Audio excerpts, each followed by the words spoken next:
Hello everyone, I welcome you all at अधिष्ठान IAS. अधिष्ठान IAS में आपका स्वागत है। 1.5 ईयर करंट अफेयर सीरीज के अंदर this is lecture number 53। Lecture number 53 के अंदर हम ये सारे टॉपिक्स आपको इसके अंदर अंडरस्टैंड करवाएंगे।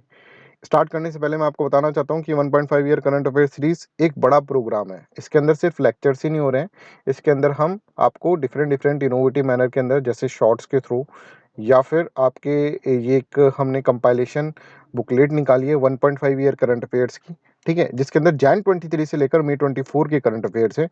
ऐसी बुकलेट शायद पहली बार ही भारत के अंदर आई होगी जिसके अंदर 1.5 ईयर करंट अफेयर्स के करंट अफेयर्स कराया जा रहा है। इसके अंदर कंपाइलेशन इसके अंदर पूरा है 1.5 ईयर करंट अफेयर्स का। पार्ट 1 आप यहाँ पर डाउनलोड कर सकते हैं, इसके अलावा पार्ट 2 और पार्ट 3 भी अभी आना बाकी है। चलिए हम पहले स्टार्ट करते हैं इंटरिम बजट। देखो, स्टार्ट करने से पहले मैं बताना चाहता हूँ कि इस वीडियो को बड़ा मस्ती से देखना, प्लीज ट्राई टू अंडरस्टैंड। जब तक आप मस्ती से नहीं देखोगे, टेंशन में देखोगे, अरे यार प्रीलिम्स आ गया अब क्या करें, ठीक है, तब तक आपको चीज़ें समझ में कम आएंगी। ठीक है, तो अपने दिमाग को एक फ्री माइंड से हम इसी तरह से आपको पढ़ाएंगे जिससे कि आपको बड़ा इंटरेस्टिंग लगेगा। ये फ्री माइंड से आपको यहाँ पर बैठना है। इंटरिम बजट 24-25 ये क्या है भाई? बजट क्या होता है, पहले इसके लिए ये समझना पड़ेगा। सिंपल सी बात है। बजट क्या होता है ये समझो कि देश चलाना है तो देश चलाने के लिए खर्चा होगा। अब मान लो, अब मैं ऐसे सोचूं कि भाई अगले साल मेरा क्या क्या खर्चा होगा। हम फैमिली चलाते हैं जब भी तो सोचते हैं ना कि अगले साल कैसा खर्चा होगा, कितना एक्सपेंडिचर होगा, और ये सोचते हैं कि वो एक्सपेंडिचर का खर्चा जो होगा उसके लिए जो पैसा लगेगा वो कहाँ से आएगा, रिसीट। अगले साल के लिए अगर आप सोचोगे, प्लानिंग करोगे तो ऐसे करोगे। इसी तरह से देश चलाने के लिए भी अगले साल के लिए प्लानिंग की जाती है। उसके अंदर एक एस्टिमेटेड, इस टर्म पे थोड़ा फोकस करें, एस्टिमेटेड एक्सपेंडिचर और एस्टिमेटेड रिसीट का जो बही खाता होता है, that is known as what, that is known as budget. ये तो बजट हो गया। पर इंटरिम बजट क्या होता है? इंटरिम बजट क्या होता है ये अपन समझ लेते हैं। इंटरिम बजट का मतलब ये होता है कि जैसे, अच्छा इसको समझते हैं पर पहले ये देखते हैं ये न्यूज़ में क्या है। Recently the interim budget 24-25 was tabled in the parliament. और सबसे इंपॉर्टेंट चीज जो है, इसकी थीम अपन को याद करनी होगी, विकसित भारत बाय 2047। ठीक है, जिसके अंदर ऑल राउंड डेवलपमेंट होगा, all pervasive all inclusive development होगा, ऐसा इसके अंदर बताया गया है इंटरिम बजट के अंदर, राइट। इंटरिम बजट की थीम है। चलो बजट अपन समझ गए, अब इंटरिम बजट समझो। देखो भाई, जब इलेक्शन होता है ना, इलेक्शन जैसे इस साल इलेक्शन होगा, ठीक है, इलेक्शन ईयर जब होता है तो मई के अंदर इलेक्शन हो जाएगा। अब बजट जो होता है वो पूरे साल के लिए बनना चाहिए, देखो है ना। फैब के अंदर बजट बनता है तो पूरे फाइनेंशियल ईयर के बजट बनना चाहिए। पर फैब से लेकर अब पर पता नहीं है ना, ये जो गवर्नमेंट जो बजट बना रही है वो क्या करे। वो हो सकता है कि गवर्नमेंट बजट जो बनाए वो गवर्नमेंट टॉपल हो जाए, क्योंकि इलेक्शन ईयर है, मई में इलेक्शन हो रहा है, उसके बाद राहुल गांधी प्राइम मिनिस्टर बन जाए, मान लीजिए मोदी गवर्नमेंट नहीं रहे, तो उसके बाद फिर और अलग से बजट आएगा। तो इट्स बेटर ना कि अभी जो फैब से लेकर मई के बीच का जो टाइम है, इसके अंदर जो खर्चा होता है वो दे दिया जाए। देश तो चलाना है ना भाई, फैब से मई के बीच में जो भी खर्चा होगा, एक्सपेंडिचर होगा, उसका एस्टिमेटेड एक्सपेंडिचर एक तरह से हम क्या करें, उसके लिए एक बिल पास करा लें। ठीक है, तो that is known as interim budget. तो interim budget is not full flash budget, है ना। इंटरिम बजट इज समथिंग कि फैब से लेकर मई तक देश चलाना है साहब, उसके लिए हमको खर्चा लगेगा, वो खर्चा में दे दो। समझ में आ रहा है? तो I hope this is clear to everyone what is interim budget. तो जब भी इलेक्शन ईयर होता है तो वहां पर इंटरिम बजट होता है। अब ये कॉन्सेप्ट समझ में आ गया कि फैब से लेकर मई तक के बीच में जो खर्चा होगा वो कैसे खर्च करेंगे हम। हमारे पास पैसा ही नहीं होगा, क्योंकि जब तक बजट लोकसभा में पास नहीं होगा, राज्यसभा में पास नहीं होगा, है ना, लोकसभा में स्पेशली, क्योंकि एक बनी बिल है, तो अगर तब तक पास नहीं होगा जब तक कि हमारे पास पैसा नहीं आ पाएगा। ठीक है, तो अब यहाँ पर देखो, interim budget is not like a regularly yearly budget presented by the government. अच्छा, क्यों?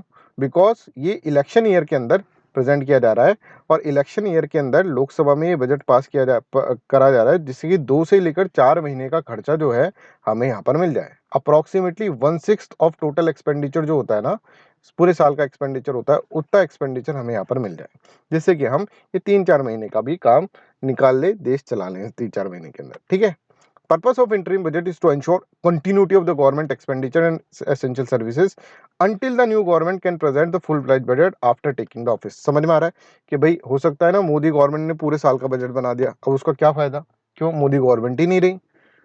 मान लीजिए राहुल गांधी की गवर्नमेंट आ गई, जो कि होगा नहीं, बट ठीक है ना, दिख नहीं रहा है ऐसा होगा, बट ठीक है, अपन ऐसे समझ सकते हैं। तो interim budget conventionally is also called the vote and account because it serves as an authorization to incur specific expenditure, है ना। अब यहाँ पर सिर्फ और सिर्फ एक्सपेंडिचर के बारे में बात करी जाती है ना, ये नहीं कि कहाँ से आएगा कहाँ से नहीं आएगा, बस एक्सपेंडिचर के बारे में कि 3 महीने के लिए हमको देश चलाना है, उसके लिए हमको एक्सपेंडिचर करना है। अच्छा, जो फुल फ्लैज बजट होता है ना, वो कहाँ पर लिख रखा है कॉन्स्टिट्यूशन के कौन से आर्टिकल में लिख रखा है? 112 आर्टिकल में।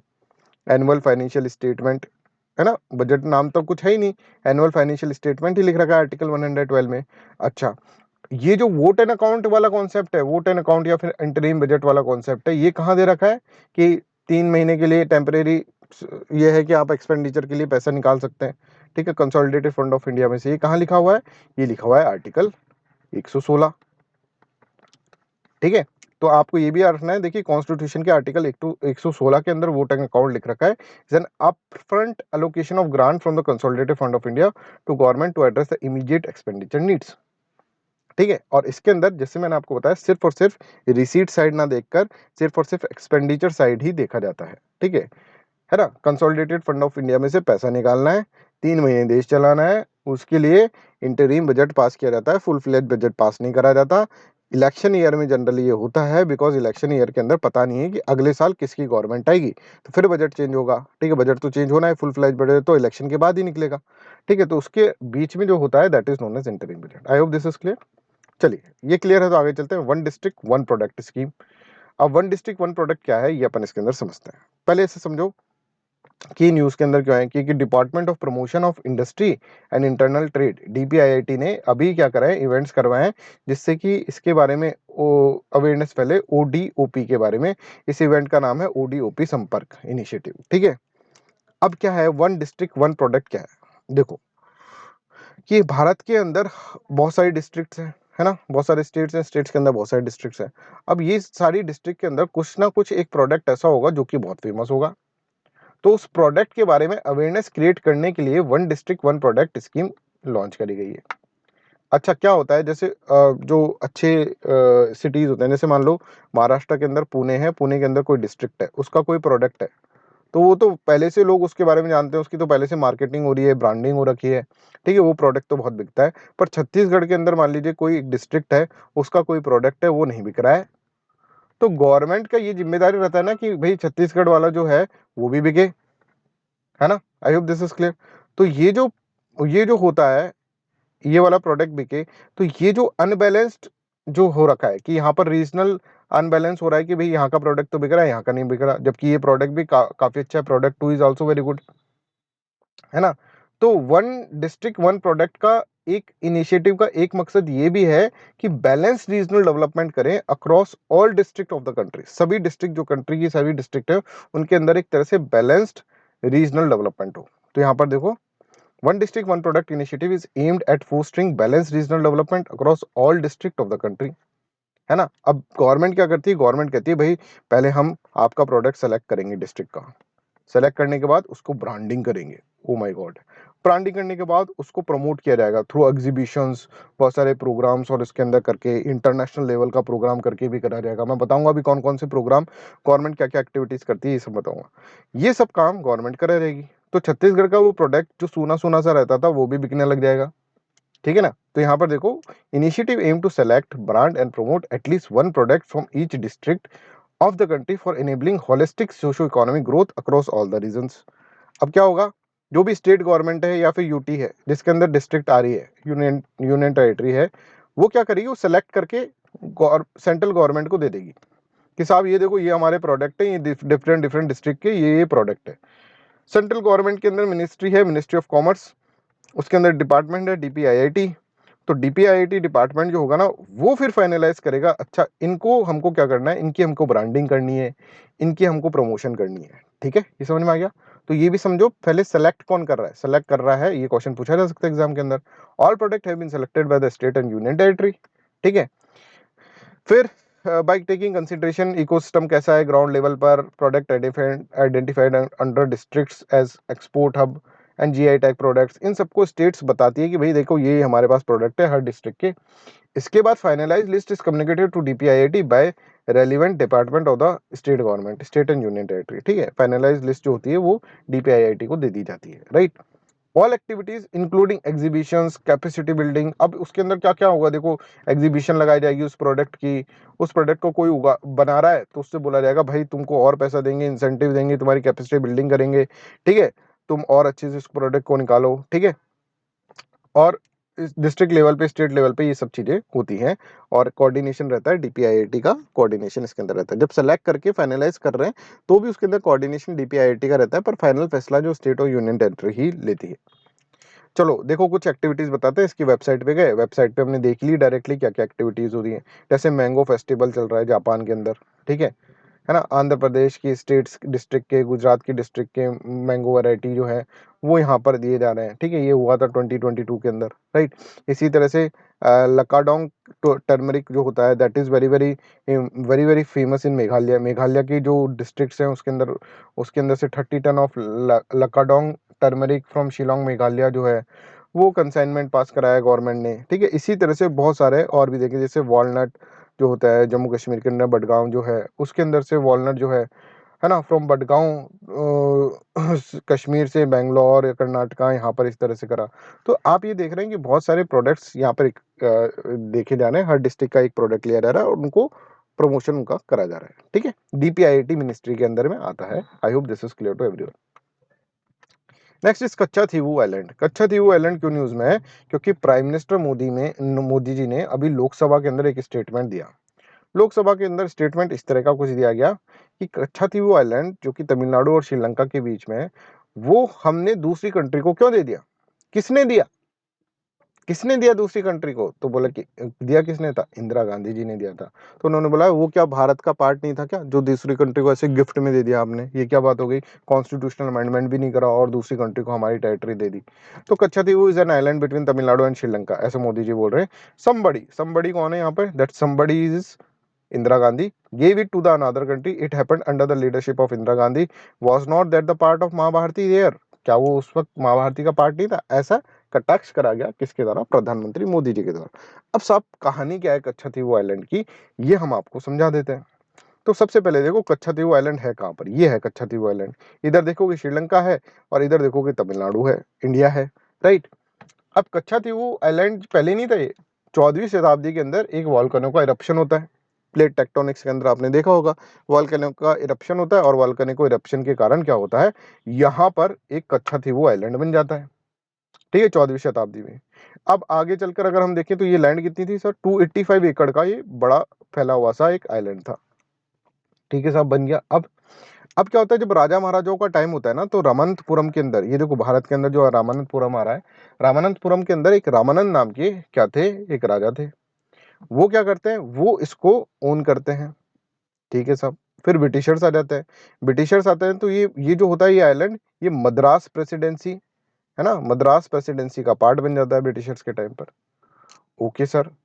और ब्रिटिशर्स ये डिसाइड करते हैं कि यार देखो ये वैसे तो मद्रास प्रेसिडेंसी का पार्ट है, बट इसको श्रीलंका और इंडिया दोनों ज्वाइंटली क्या करेंगे, ज्वाइंटली इसको एडमिनिस्टर करेंगे, कोई दिक्कत नहीं है ना। यहाँ के मछुआरे जो होंगे, श्रीलंका के मछुआरे, वो भी आकर यहाँ पर फिशिंग कर सकते हैं और हमारे तमिलनाडु के मछुआरे या भारत के मछुआरे आकर भी यहाँ पर फिशिंग कर सकते हैं, ज्वाइंटली एडमिनिस्टर यहाँ पर कराया जाएगा। अब ऐसा इसके अंदर बोला गया। I hope this is clear to everyone, यहाँ तक सबको क्लियर है। तो ये देखो Katchatheevu island is an uninhabited island in the Pak state that was formed due to volcanic eruption in 14th century। 285 एकड़ के लैंड है, owned by Raja of Ramanathapuram 17th century के आसपास, है ना। फिर इसके बाद जब ब्रिटिशर्स आए तो उसने मद्रास प्रेसिडेंसी में इसको डाल दिया।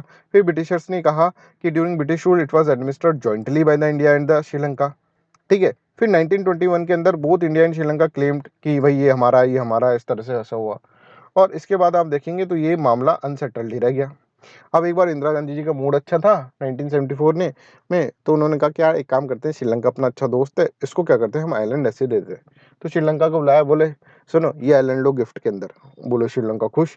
इंडो श्रीलंका मैरीटाइम एग्रीमेंट के अंदर ऐसा कर दिया, ना कोई कॉन्स्टिट्यूशनल अमेंडमेंट करा, ना कुछ करा, और डायरेक्टली वो जो आइलैंड था वो उनको दे दिया कि तुम्हारे यहाँ पर आएंगे आराम से मछुआरे और तुम्हारा ये अधिकार है इसके ऊपर। हमने कहा भाई, हमारे मछुआरों ने कहा ये क्या कर दिया भाई इंदिरा गांधी जी, हमारे साथ तो धोखा कर दिया, राइट। तो I hope this is clear to everyone. अब यहाँ पर ये देखें एक बार आप कि इस आइलैंड के अंदर अगर हम देखेंगे only structure on the island जो है, जो स्ट्रक्चर बना हुआ है, वैसे तो अनहैबिटेड आइलैंड है, बट इसके अंदर एक सेंट एंथनी चर्च और बन गया। अब रिलीजन और आ गया इसके अंदर, है ना। और इसके अंदर एक एनुअल फेस्टिवल होता है जिसके अंदर Christian priest from both India and the Sri Lanka वो वहां पर जाते हैं, वहां पर जाके सेवा भाव से जाते हैं और सेवादारी वहां पर करते हैं। अब ये इसलिए भी एक इशू है कि ये जो क्रिश्चियंस हैं वो चाहते हैं कि हमारा पार्ट है, इंडिया का पार्ट बने इंडियन क्रिश्चियंस, श्रीलंकन क्रिश्चियन कहते हैं कि हमारा पार्ट बने, ये भी एक है। तो I hope this is clear to everyone. तो बहुत सारे इंडियंस यहाँ पर जाते हैं। तो देखो जैसे this year 2500 Indians made the journey to Katchatheevu from the Rameswaram. Bharat के रामेश्वरम से कच्छातीवू 2500 लोग गए। तो इस तरह से यहाँ पर आना जाना भी है इंडियंस का due to religious dimension. I hope this is clear. Next is panel of vice chairperson of Rajya Sabha. अब वाइस चेयरपर्सन ऑफ राज्यसभा का पैनल क्या होता है ये हम समझते हैं। अभी न्यूज में क्या है पहले ये देख लो कि राज्यसभा के जो चेयरमैन है, ठीक है, राज्यसभा के जो चेयरमैन है उन्होंने अभी एक्चुअली इसमें 8 लोग होते हैं, इस पैनल के अंदर 8 लोग होते हैं, है ना। 8 में से उन्होंने कहा है कि 8 में से जो 4 होंगी वो वीमेन होंगी, ठीक है, 4 वीमेन को नॉमिनेट करा गया है, ठीक है। तो वाइस चेयरमैन का पैनल के अंदर 4 वीमेन को नॉमिनेट करा है, 50% की पार्टनरशिप, 50% का एक तरह से रिप्रेजेंटेशन यहाँ पर दे दिया। तो वाइस चेयरमैन के पैनल को समझने से पहले आपको डेप्यूटी चेयरमैन के बारे में समझना पड़ेगा, और डेप्यूटी चेयरमैन के समझने से पहले आपको एक तरह से चेयरमैन के बारे में समझना पड़ेगा। तो मैं क्या 3 नाम बोल रहा हूँ, चेयरमैन, डेप्यूटी चेयरमैन और वाइस चेयरमैन का क्या panel, panel of vice chairman. ये क्या है ये एक ही स्लाइड के अंदर मैं आपको समझा देता हूँ। देखो भाई, chairman also known as vice president, इस चेयरमैन के 2 काम होते हैं, है ना। Chairman of Rajya Sabha also known as vice president, chairman of Rajya Sabha के 2 काम होते हैं। एक तो कभी प्रेसिडेंट, मान लीजिए प्रेसिडेंट के सीट वेकेंट हो गया, मान लीजिए उनकी डेथ हो गई, या फिर एब्सेंसी के टाइम पर एब्सेंट हो गए, मतलब उनकी बेटे की शादी थी तो वो चले गए, तो उस टाइम पे तो वाइस जो चेयरमैन वाइस प्रेसिडेंट जो होते हैं वो क्या करते हैं, वो यहाँ पर आ जाते हैं, प्रेसिडेंट की कुर्सी पे बैठ जाते हैं। पर ये प्रेसिडेंट की कुर्सी पे बैठेंगे तो राज्यसभा की चेयरमैन की कुर्सी खाली हो जाएगी, और राज्यसभा के चेयरमैन की अगर कुर्सी खाली हो गई, ठीक है, इस तरह से खाली हो गई, या तो मान लीजिए प्रेसिडेंट के पास चले गए या फिर वो एब्सेंट हो गए, वैकेंसी नहीं बोल रहा मैं, वैकेंसी नहीं बोल रहा, ध्यान रखें, या फिर एब्सेंट हो गए ना, तो उस केस के अंदर डेप्यूटी चेयरमैन उछल के यहाँ पर कुर्सी पे बैठ जाता है, ठीक है। डेप्यूटी चेयरमैन कौन है, that is a member of Rajya Sabha और इलेक्टेड बाय द राज्यसभा, और उसके मेंबर्स में से इलेक्ट करा जाता है राज्यसभा के मेंबर में से, डेप्यूटी चेयरमैन बैठ गया। अब पर डेप्यूटी चेयरमैन भी तो इंसान है, यस सर, सही बात है। अच्छा, एब्सेंसी में और वैकेंसी में, दोनों केस के अंदर डेप्टी चेयरमैन बैठ जाता है, पर डेप्टी चेयरमैन भी इंसान है ना। अब डेप्टी चेयरमैन मान लो इसका कुछ हो गया, इसकी बेटी की शादी हो गई, तो यहाँ पर सीट क्या हो जाएगी, यहाँ पे एब्सेंसी हो जाएगी, और एब्सेंसी अगर क्रिएट हो गई यहाँ पर, तो फिर एक पैनल बनाया जाता है वाइस चेयरमैन का, जो कि क्या करेगा जाएगा, जो कि यहाँ पर बैठेगा, यहाँ सीट खाली नहीं रह सकती ना, तो ये पैनल बनाया जाता है, इसमें 8 लोग होते हैं, 8 लोगों का पैनल है। अच्छा, यहाँ पर मैं बोल रख रहा हूँ कि वाइस जैसे प्रेसिडेंट जो है, प्रेसिडेंट बोल रहा हूँ, प्रेसिडेंट अगर एब्सेंट है और वेकेंट है तो वाइस प्रेसिडेंट इधर आ जाएगा, ठीक है। बट और वाइस प्रेसिडेंट अगर एब्सेंट और वेकेंट है तो डिप्टी चेयरमैन आ जाएगा, ठीक है। बट अगर डिप्टी चेयरमैन एब्सेंट है, सिर्फ एब्सेंट है, तो ही वाइस चेयरमैन की पैनल में से कोई आकर यहाँ पर बैठेगा। समझ में आ रहा है? देखो, नहीं आया समझ में तो अभी आ जाएगा। डिप्टी चेयरमैन, अगर डिप्टी चेयरमैन ही एब्सेंट हो गई तो क्या होगा, फिर आएगा panel of chairperson of the Rajya Sabha, उसके अंदर से पहला जाएगा, पहले के बाद पहला भी एब्सेंट हो गया तो क्या होगा, फिर दूसरा जाएगा, फिर तीसरा जाएगा, चौथा जाएगा, पांचवा जाएगा, छठा जाएगा, सातवां जाएगा, आठवां जाएगा, आठवां भी एब्सेंट हो गया, मान लो आठवां भी एब्सेंस हो गया, अब क्या करा जाएगा, अब फिर कोई हाउस के अंदर से हाउस के मेंबर्स बोलेंगे भाई बहुत तगड़ी ट्रेजेडी हो रही है, अब में से कोई एक इलेक्ट करके उसके अंदर दे दिया जाएगा, ठीक है। I hope this is clear. अब देखो, अब इसको पढ़ोगे तो समझ में आएगा। Under the rule of Rajya Sabha the chairman nominates करता है from amongst the member A panel of vice chairman. ये वाइस चेयरमैन का पैनल कब प्रिसाइड करेगा, जब चेयरमैन और डिप्टी चेयरमैन जो होंगे वो एब्सेंट होंगे, ये दोनों ही एब्सेंट होंगे, तो फिर इसका रूल आएगा, ठीक है। He has the same power as the chairman when so presiding, जैसे चेयरमैन की पावर वैसी पे पावर हो जाती है पैनल के अंदर से। ही holds office until a new panel of vice chairman is nominated. When a member of the panel of the vice chairman is also not present, ये भी भाई एब्सेंट हो गए, any other person determined by the house act as a chairman. अब भाई 8 के 8 लोग हो गए तो फिर तो कोई भी हो सकता है। I hope this is clear. अच्छा, चेयरमैन की कुर्सी पे कोई भी बैठे, है ना, कोई भी बैठे, वो वोट नहीं कर सकता है साहब। क्या बात करो सर, यस। जो भी प्रिसाइडिंग ऑफिसर होगा, चाहे तो डिप्टी चेयरमैन बैठेगा या पैनल में से बैठेगा या फिर राज्यसभा किसी को ऑथराइज करेगी वो बैठेगा, तो वो वोट नहीं कर सकता। पर इन केस ऑफ टाई, अगर मान लीजिए टाई हो गया है ना, 50-50 हो गया, तो फिर वो टाई ब्रेकर बन सकता है। मतलब तो वो क्या कर सकता है, तो वो फिर वोटिंग कर सकता है, तो he is a tie breaker. तो देखो, all presiding officer, whether it is chairman, whether it is deputy chairman, whether it is panel के अंदर से कोई, whether it is authorise by the Rajya Sabha, तो वो सब है ना एलिजिबल नहीं होते वोटिंग के लिए। However they can go for casting vote in case of tie. Presiding officer is a tie breaker, ऐसा इसके अंदर कहा जाता है, right. I hope this is clear to everyone. Next जो होगा आपका, that is East Timor. East Timor क्या है, अभी यहाँ पर है ना प्रधानमंत्री मोदी भी घूमने गए थे, घूमने मतलब ऑफिशियल ट्रिप पे गए थे, राइट। और ये एक और चीज के लिए न्यूज में है, क्योंकि आसियान, आसियान क्या है, association of South East Asian nation, उसके अंदर कितने मेंबर्स हैं, उसके अंदर सर 10 मेंबर्स हैं, 10+1 बोल दो अब। ईस्ट तिमोर अभी उसका नया मेंबर बन गया है, ठीक है। तो ईस्ट तिमोर के अंदर आप देखेंगे आसियान ने अभी क्या है, आसियान ने ईस्ट तिमोर को अपने ग्रुप के अंदर डाल लिया है, शामिल कर लिया है। East Timor is officially called the Democratic Republic of Timor Leste Leste, और लोकेशन इसका होगा साउथ ईस्ट एशिया के अंदर है, on southern most edge of Indonesia archipelago. अरे मैप भी देख लेते हैं, चलो देखो, ये इंडोनेशिया का आर्किपेलागो है। आर्किपेलागो का मतलब क्या है, ग्रुप ऑफ आइलैंड्स, ठीक है। यहाँ पर ये दिख रहा है ना रेड रेड सा, that is known as East Timor. अब ये आसियान का पार्ट है, आसियान में मतलब अब 11 नेशंस हैं, है ना। तो I hope this is clear. तो इसका लोकेशन के बारे में, प्लेसेस इन न्यूज के बारे में ये पूछा जा सकता है, what is, where is East Timor. अब देखो आसियान के बारे में थोड़ा सा पढ़ लेते हैं। आसियान नेशंस होते क्या है, पहले भी मैं आपको बता चुका हूँ, association of South East Asian Nations कौन कौन से होते हैं ये मैंने आपको बता रखा है, ठीक है। बट अभी और हम इसके अंदर बता देते हैं आपको, राइट। तो ऐसे समझो कि association of South East Asian nation का मतलब क्या है, कि साउथ ईस्ट के अंदर जो साउथ ईस्ट एशिया में जो नेशंस है ना, उनका एक एसोसिएशन है, ठीक है। और उसके अंदर 10 कंट्री हुआ करते थे पहले, अब 11 हो गए, ईस्ट तिमोर भी इसका पार्ट हो गया, ठीक है। तो यहाँ पर आप देखेंगे CMLV, Cambodia, Myanmar, Laos, Vietnam, plus Brunei, Singapore, Malaysia, Thailand, Indonesia, Philippines, ठीक है, प्लस ईस्ट तिमोर, ये सारे इसके अंदर नेशंस हैं। और आपको जानकर खुशी होगी खुशी क्या होगी, इसका हेडक्वार्टर जो है जकार्ता के अंदर, इंडोनेशिया के अंदर है, ठीक है। क्यों सर, इसमें खुशी की क्या बात है, ऐसे खुश हो लो, खुश होने में कोई पैसा तो लगता नहीं है, ठीक है। चलो, इंडिया और आसियान नेशंस के बारे में अगर हम बात करें, इंडिया का रिलेशनशिप आसियान से पहले बहुत खराब था, 1991 के बाद बहुत सुधर गया। अब एक्चुअली ये ग्रुप बना क्यों, पहले ये समझना होगा। ये ग्रुप बना था 1967 में, 1967 में ये ग्रुप बना, है ना, 1967, एक सेकेंड, 1967 में ये ग्रुप बना। और इस ग्रुप का बनने के टाइम पे cold war was going on, cold war चल रहा था। कोल्ड वार, इसमें एक था यूएसए और एक था USSR. USA was the capitalist economy और USSR was the socialist economy. USSR चाहता था सब सोशलिस्ट बन जाए, यूएसए चाहता था सब कैपिटलिस्ट बन जाए।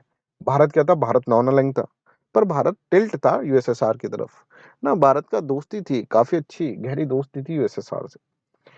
तो अब आसियान नेशन को डर लगे, आसियान नेशन मतलब ये वाले नेशन, है ना, क्योंकि ऊपर देखेंगे, ऊपर जो है चाइना बैठा है, चाइना भी एक सोशलिस्ट है, ठीक है। और इधर देखिए तो इंडिया बैठा है, बड़ा कंट्री, और उसके ऊपर ऊपर ऊपर चल जाएंगे तो क्या है, रशिया बैठा है। तो इनको लगा कि भाई ये सब तीनों मिलके हमको क्या करेंगे, हमको कैपिटलिस्ट की जगह हमको बना देंगे सोशलिस्ट, हम बनना चाहते हैं कैपिटलिस्ट, है ना। होड़ लग रही है ना कोल्ड वार में, कौन कौन सोशलिस्ट बनेगा।